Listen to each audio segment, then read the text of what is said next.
这个世界阅读日，中华县文化局举办着书香节，搁来结合着县内各县市的图书馆来发行着书香的号召，要鼓励民众多多来看册。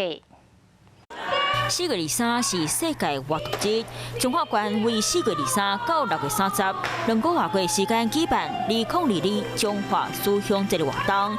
县立图书馆买24000本的册，毛囡仔册展览。最近有上架的有2000册，是属于儿童的一个绘本。另外，中华县政府头一摆结合各乡镇的图书馆，推出中华书香号召。那是伫咧4月23到11月30，来到中华县图书馆园林演艺厅图书室。 和各乡镇市立图书馆借册收集点数，地当税参加抽奖。那希望说大家能够大朋友带着小朋友一起呢来图书馆来借书。文化局讲，伊嘛规划图书馆的冒险游戏，邀请大家做伙来图书馆耍。新式的活动，欢迎大家做伙来参加。